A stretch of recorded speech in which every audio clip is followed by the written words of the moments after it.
Assalomu alaykum hurmatli anglag'uvchilar. Diqqatingizga diniy olim Muhammad Yusuf Muhammad Tursunning Din va hayot 2000 savolga javob nomli asrini sunduq. Yoqtirib anglag'aysizlar. 2-bo'lim ibodat. Bismillahirrohmanirrohim. Ibodat haqida qisqacha tushuncha. Kishilar musulmon bo'lib, islom diniga kirgandan keyin ularga Alloh taolaning eng avval buyurgan narsasi ibodatdir.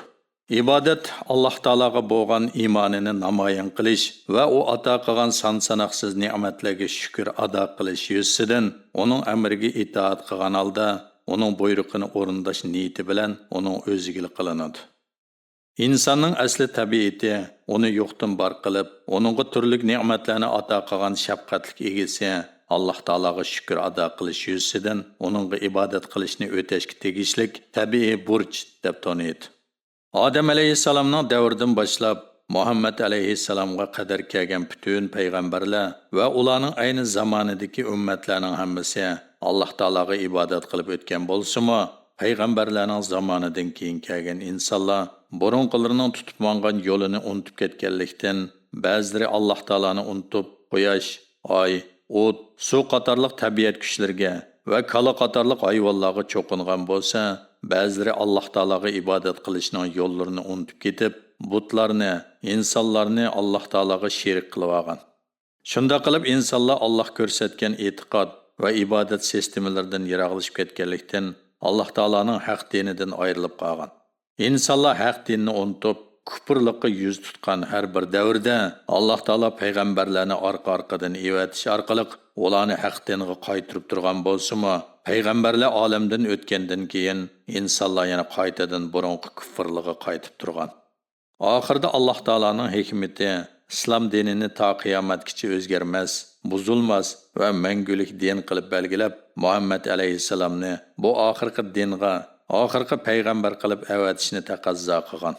Alloh taolo Muhammad alayhissalom orqali insoniyatni maxluqotlarga, tabiat kuchlariga cho'qinishdan iborat ozg'unlikning aloqatlaridan uzil-kesil ozod qilib, Alloh taologa ibodat qiladigan haqiqat nuriga chiqarishni maqsad qilib islom dinini tushirgan.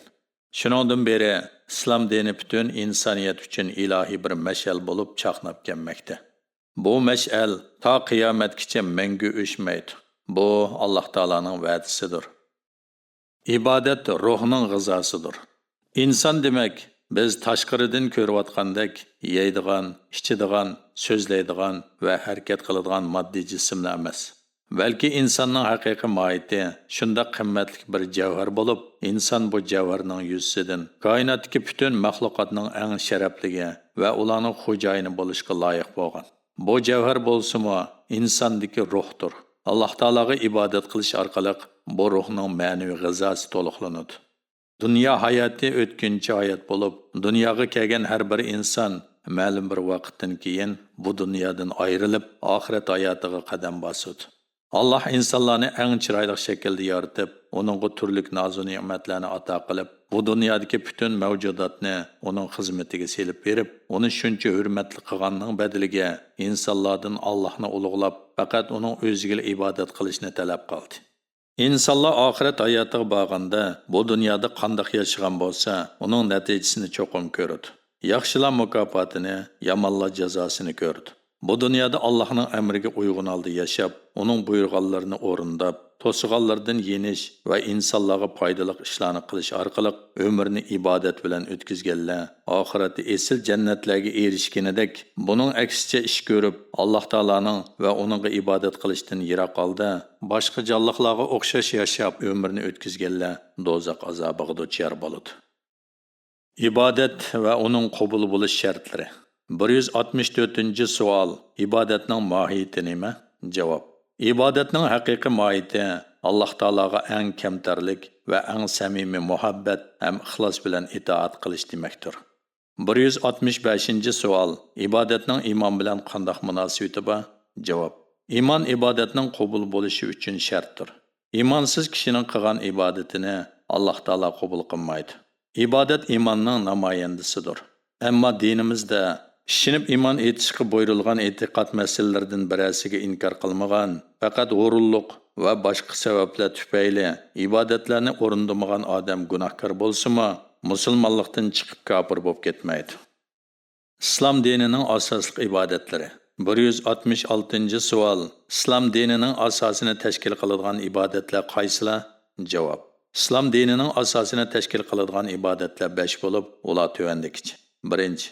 Alloh taoladan boshqa e'tiqod va ibodat qilishga haqli bo'lgan iloh yo'q ekanligiga, Muhammad alayhissalomning Alloh taolo tomonidan evatilgan haq payg'ambar ekanligiga chin ishonib e'tiqod qilish va shundoq guvohlik berish, ya'ni iymonini e'lon qilish. 2. Har kuni 5 vaqt namozni islom dinida ko'rsatgan bo'yicha ado qilish. 3. Mol-mulkka zakot berish miqdoriga yetsa, har yili bir qatim zakot ayirish. 4. Har yili bir oy Ramazon ro'zasini tutish. 5. Iqtisodiy yetarlik bo'lib, qudrati yetgan kishining umri ichida bir qatim Baytullohni haj qilishi. Ma'lumki, yuqorqilar asosliq mashhur ibodatlar bo'lib, ibodatlar bular bilan cheklanib qolmaydi. Ibodatning turlari ko'pdir. 167-savol. Amal ibodat qilishdan maqsad nima? Javob. Amal ibodat qilishdan maqsad har kim o'zining musulmonlik burchini ado qilish orqali Alloh taolaning roziligiga erishish va o'zini ibodatlar soyasida yetildirib, esil fazilatlik insonlardan bo'lishdir. Chunki amal ibodat o'zi g'oya emas, balki insonlarni yaxshiliklarga va esil fazilatlarga erishtirishning vositasidir. 168-savol. Allohga qanday ibodat qilish kerak? Javob. Allohga Alloh o'zi buyurgan va Muhammad alayhissalom qilib ko'rsatgan bo'yicha ibodat qilish kerak. Alloh taolo mundaq degan: "Ey mu'minlar, Allohga ibodat qilinglar, payg'ambarlarga itoat qilinglar. Amallaringlarni kufri, nifoq va riyo bilan bekor qilib o'tmanglar." Sura Muhammad 33-oyat. Payg'ambar alayhissalom mundaq deydi: "Kimki amalini bizning dinimizda ko'rsatgan bo'yicha qilmaydi ekan, uning qilgan amallari bekordir." İmam Buxoriy va Muslim rivoyat. Ibodatning qabul bo'lish prinsipi. 169-savol. Qanday qilingan ibodat qabul bo'ladi? Javob. Islom dinida har qanday bir amal ibodatning Allohning dargohida qabul bo'lishining ikki asosli sharti bor. Ular tuvandikicha. 1. Amal ibodatni faqat Alloh taolaning roziligiga erishishdan iborat xolis niyat bilan qilish. Alloh taolo uchun qilmasdan, balki qandaqli bir g'araz yoki maqsad bilan qilingan har qanday amal ibodat bekordir. 2. Amal ibodatlarni Alloh va uning payg'ambari ko'rsatgan bo'yicha qilish. Qur'oni Karim va sahih hadislarda o'rgatilgan usul va qoidalarga uyg'un kelmagan har qanday amal ibodat bekordir. Ibodatning qabul bo'lishi uchun zarur bo'lgan omillar. 170-savol. İbadet esnasida talab qilinadigan ishlar qaysilar? Javob. İbadet esnasida talab qilinadigan asosli ishlar ibodatni Allohga chin ixlos bilan yuzlangan holda, Allohga bo'lgan chin muhabbat va sevgi bilan uning oldida o'zini nihoyat tuvan tutib, ihson tariqasida o'rindashdan iboratdir. 171-savol. Ihson degan nima? Javob. Ihson har qanday bir ishni yurakdan berilib, qaytarqanib o'rindash deganlik bo'lib, amal ibodatlardagi ihson xuddi Allohni ko'rib turgandek his tuyg'u bilan turishdir. Payg'ambar alayhissalom mundaq degan: "Ihson xuddi sen Allohni ko'rib turgandek ibodat qilishdir. Garchi sen Allohni ko'rmasangmi, Alloh seni ko'rib turadi." Imom Muslim rivoyat. 172-savol. Ixlos degan nima? Javob. Ixlos har qanday bir amal ibodatni riyo, kishilarga ko'rsatish uchun emas, balki faqat Alloh roziligiga erish niyatida Alloh uchun xolis qilish deganlik bo'lib, xuddi saxta pul bankida o'tmaganga o'xshash, ixlossiz amal ibodatlarmi Alloh taolaning dargohida qabul bo'lmaydi. 173-savol. Niyat degan nima? Javob. Niyat dildagi maqsad demakdir. Amallarning Allohning dargohida qabul bo'lishi yoki rad qilinishi faqat niyatlarga bog'liqdir. Payg'ambar alayhissalom mundaq deydi: "Amallarning qabul bo'lishi faqat niyatlarga bog'liqdir. Har qanday kishi o'zining niyat qilgan narsasiga erishadi." Imom Buxoriy va Muslim rivoyat. Ibodat o'z ichiga oladigan ishlar. 174-savol. Ibodat nimalarni o'z ichiga oladi? Javob. Alloh taologa va uning payg'ambari buyurgan yoki ochiq buyurmagan bo'lsa-mu, qilsa Alloh taolo mamnun bo'ladigan ishlarning hammasi ibodat qatoriga kiradi. Ular qisqacha: namoz o'qish, zakot berish, ro'za tutish, haj umr qilish, adab axloqli bo'lish, to'g'ri va rost so'zlash, omonatni ado qilish, ilm o'rganish, ota-onaga yaxshilik qilish, urug' tuqqanlarga sil rahim qilish, va'daga vafo qilish, boshqalarni yaxshiliklarga buyurish, yomonliklardan to'sish, halol rizq uchun ishlash, farzandlarini yaxshi tarbiyalash, Alloh yo'lida jihad qilish, qo'shnilarga, faqirlarga, yetimlarga, musofirlarga yaxshilik qilish, hayvonlarga rahim qilish, Qur'on o'qish, Allohga duo qilish, zikr etish, Alloh taolaga va uning payg'ambariga muhabbat, ixlos qilish, Alloh taolaning azobidan qo'rqish, rahmatidan umid kutish, uningga tavakkul qilib yo'linish, uningdan yordam so'rash, balo qazolarga sabr qilish, uning ne'matlariga shukr qilish va boshqalardir. Shayxul Islom Ibn Taymiyning Al-Abudiyatu nomli asri 2-bet. Buningdan boshqa niyatning Alloh roziligini ko'zlashdan iborat durust bo'lishi va qilgan ishining yo'lliq bo'lishi sharti bilan musulmon odamning odatdagi dunyolik ishlarimi ibodat qatoriga kiraverdi. Ibodatning turlanishi. 175-savol. Islom dinida qancha turlik ibodat bor? Javob. Islom dinida buyurilgan ibodatlar jismoniy, iqtisodiy, ham jismoniy ham iqtisodiy ibodat deb 3ga bo'linadi. 176-savol. Jismoniy ibodat degan qaysi? Javob.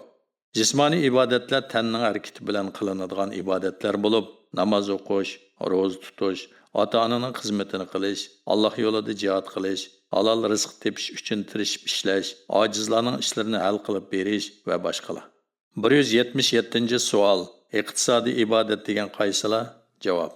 Iqtisodiy ibodatlar pul mol sarf qilish bilan o'rinlanadigan ibodatlar bo'lib, zakot, sadaqa berish, fitr sadaqasini ado qilish, Allohning yo'liga pul mol sarf qilish, faqirlarga, yetimlarga xayr ihson qilish va boshqalar.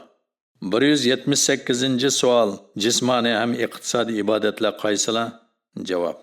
Jismoniy ham iqtisodiy ibodatlar pul mol sarf qilish, ham tanning harakati bilan o'rinlanadigan ibodat bo'lib, haj, umr qilish, bilim ilish va yaxshi ish qilish yo'lida pul xarj qilib safar qilish va boshqalar. Ibodat qilish yo'llari. 179-savol. Ibodat qilishning yo'llari qaysilar? Javob. Ibodat qilishning yo'llari intayin ko'p va kengdir. Ularning ba'zisi tuvandikicha. 1. Tafakkur bilan ibodat qilish.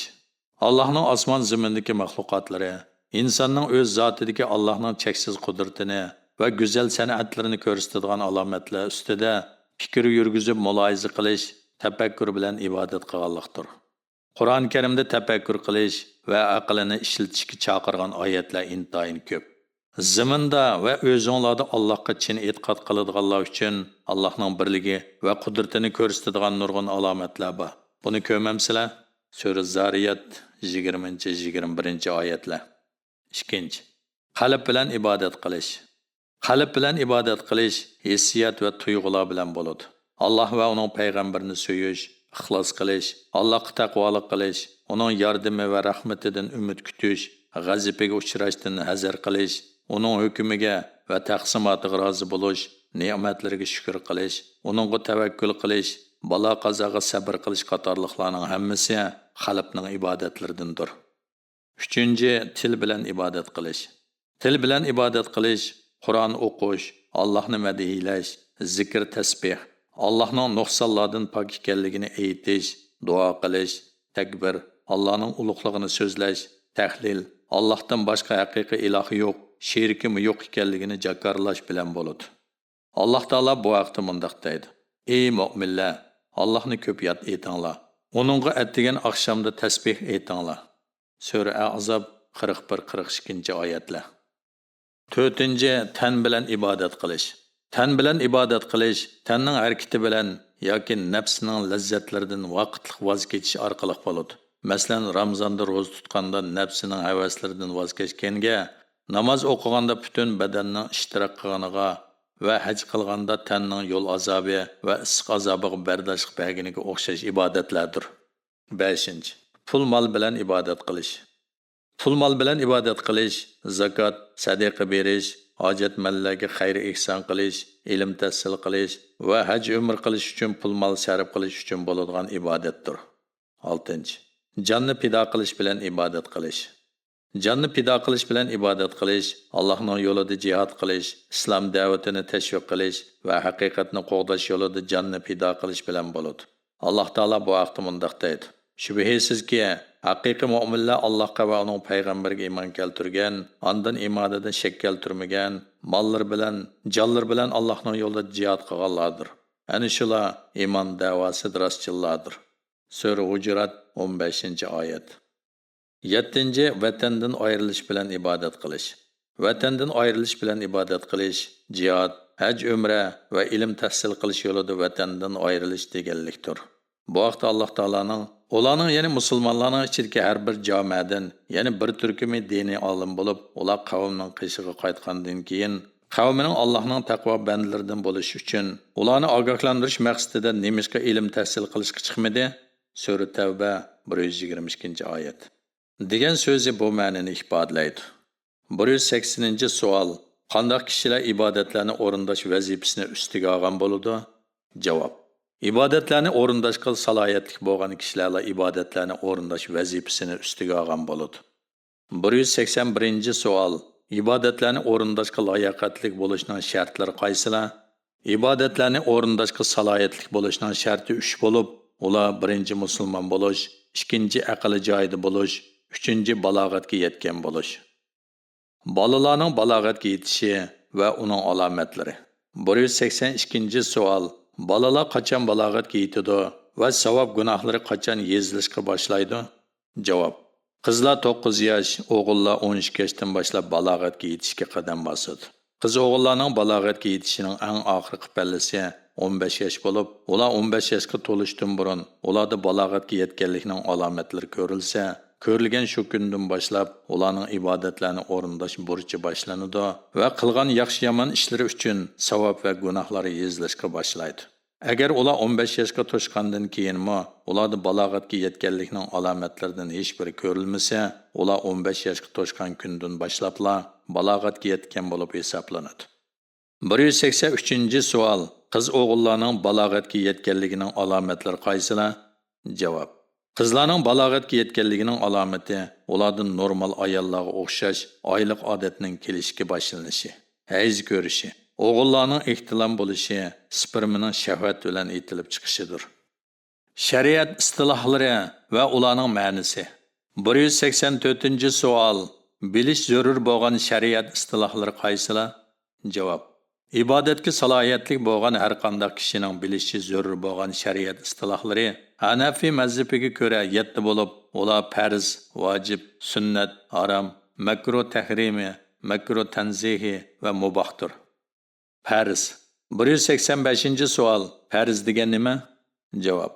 Farz uning buyurilganligi Qur'on Karim va mutawatir Rasul Muhammad alayhisalomdan kelganligi bir to'p jamoat tarafidan bir xil ibora bilan rivoyat qilinib, shubhisiz darajada isbotlangan hadislarning aniq va keskin dalillari bilan bekitilgan amallar demakdir.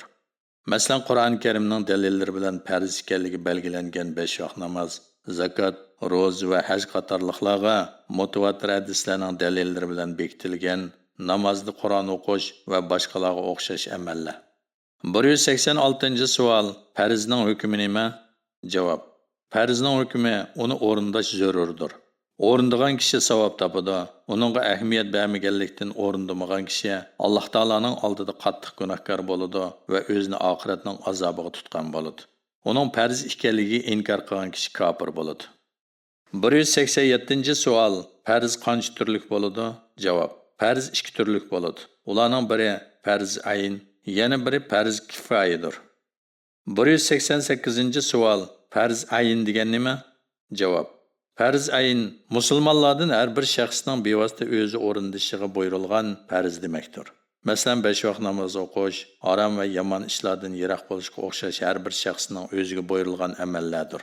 Farz ayn deb atalgan amallar boshqalarning o'rindab qo'yishi bilan ado topmaydi. 189-savol. Farz kifoya degan nima? Javob. Farz kifoya umumiy musulmonlarning ustiga buyurilgan farzdir.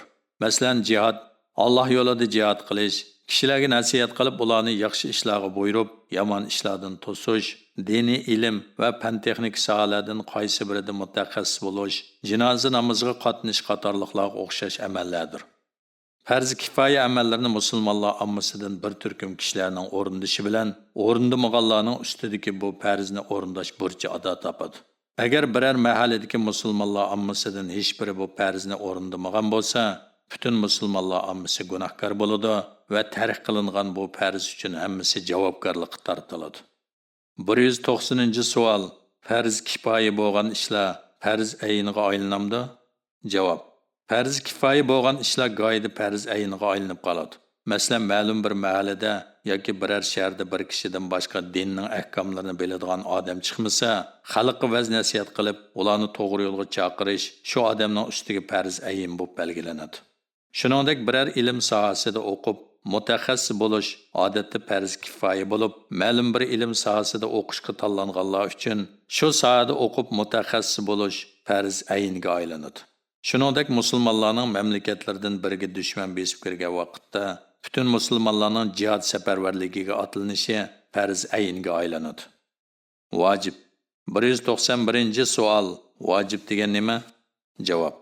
Vojib buyurilganligi Qur'on Karim dalillari bilan isbotlangan bo'lsa-mu, shu masalaga nisbatan dalolati keskin bo'lmagan oyatlar va g'ayri mutawatir Muhammad alayhisalomdan kelganligi bir yoki ikki sahoba tarafidan rivoyat qilinganligi sababli keskin dalil isbotlar qatoridan o'rin olmagan hadislar bilan bekitilgan amallar demakdir.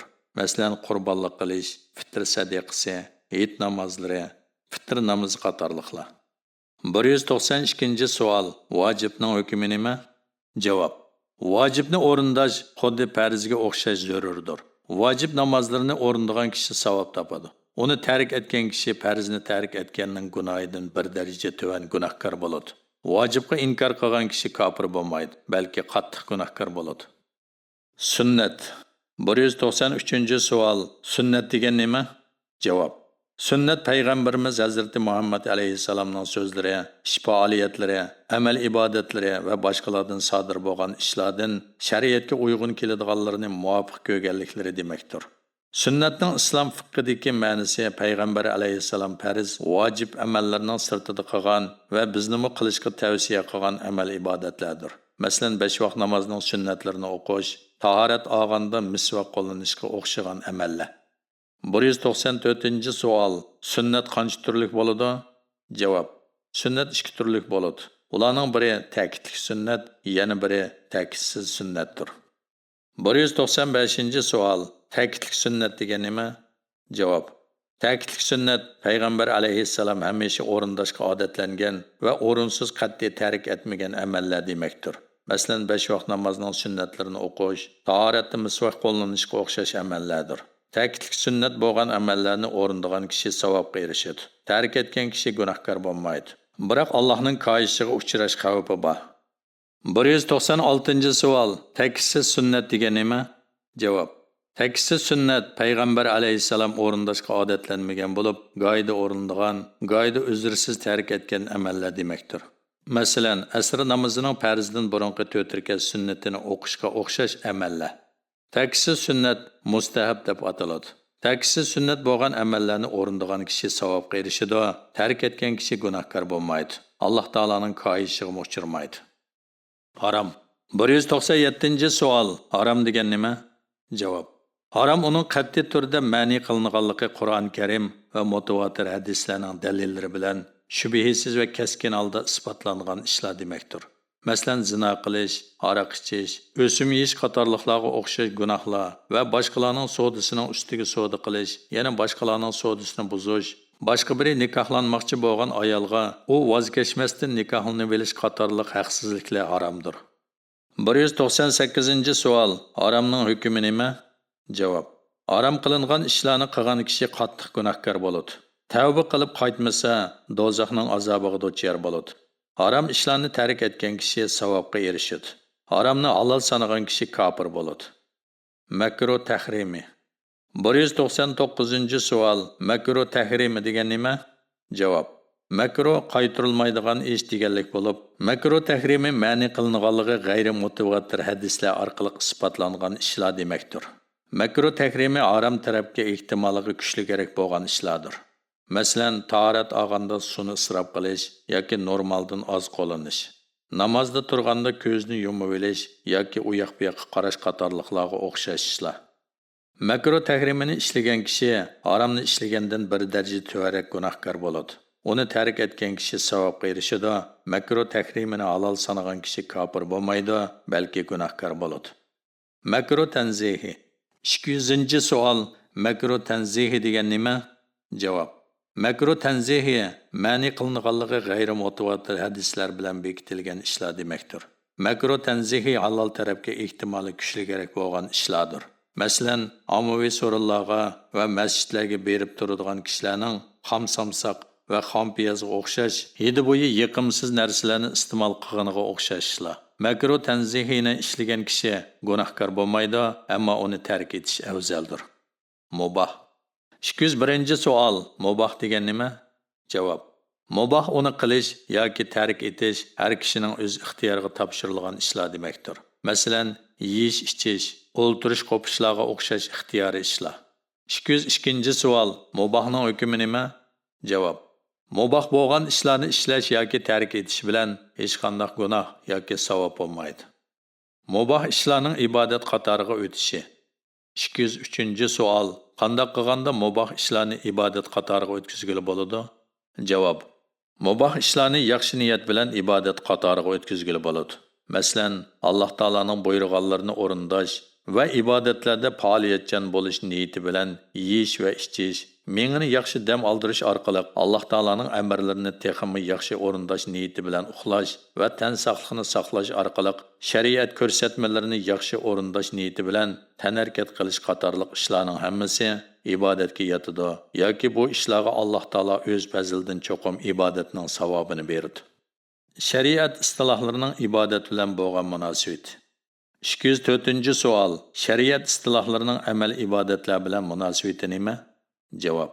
Yuqorqi shariat istilohlarining amal ibodatlar bilan bo'lgan munosabati tuvandagidek ifodalanadi.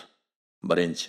Har qanday amal ibodatlardagi farz ismini olgan ishlardan birasi qasdan yoki sabablik, unutilib qolganlik yoki bilmaganlik bilan tark qilinsa yoki nuqson bilan qilinsa, shu amal ibodatlar buzilgan bo'ladi. Uni qaytadan o'rindashga to'g'ri keladi. Masalan, namozning farzlaridan bo'lgan faoliyatlardan ruku yoki sajdalardan birasining tark qilinishi bilan namozning inovatsiz bo'lganiga o'xshash. 2. Har qanday amal ibodatlardagi vojib ismini olgan ishlardan birasi tark qilinsa, bu amal ibodatlar buzilmaydi, inovatsizmi bo'lmaydi. Ammo vojibni qasdan tark etgan kishining ibodati buziladi. Masalan, 2 rakatdan ko'p namozlarning 2-rakatdan keyingi o'ltirishini savallikdan tark etgan kishining namozining oxirida sajda sahvi qilishi bilan namozi to'liqlanganga o'xshash. Ammo vojibni qasdan tark etganlikning misoli namozning vojiblaridan bo'lgan har harakatda Fatiha surasini o'qishning qasdan tark qilinishi bilan namozlarning buzilgani va inovatsiz bo'lganiga o'xshash. 3. Har qanday amal ibodatlardagi sunnat nomini olgan ishlardan birasining yoki hammasining qasdan yoki savallikdan tark qilinishi bilan shu amal ibodatlar buzilmaydi yoki nuqson bilan sifatlanmaydi. Masalan, namozning sunnatlaridan bo'lgan har harakatning beshida bismillah deyishning tark qilinishi bilan namozning nuqsonlik bilan sifatlanmaganligiga o'xshash. 4.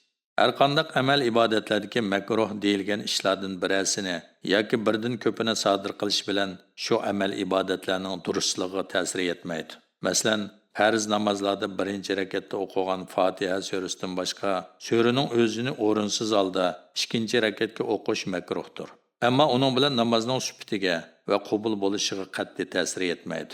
Chunki makruhning ma'nosi yuqorida aytilgandek yoqtirilmagan ish deganlik bo'lib, ibodatni buzmaydi, sifatiga ta'sir ko'rsatmaydi. 5. Shart. Bir amalning amalga eshishi uchun mavjud bo'lishi shart qilingan, ammo shu amalning mohiyatidan sanalmaydigan narsa demakdir. Masalan, tahorat namozning shartidir. Tahorat bo'lmasa namoz o'qig'ili bo'lmaydi. Biroq tahorat namozning qatoridan sanalmaydi. 6. Joiz. Durust, ya'ni qilsa bo'ladi deganlikdir. Masalan, namoz o'qiydigan joyda nijosat bo'lsa, onu tozalab, asrini yo'qotish orqali bu joyda namoz o'qish joiz deganlik, ya'ni durust deganlikdir. 7. Ahkom.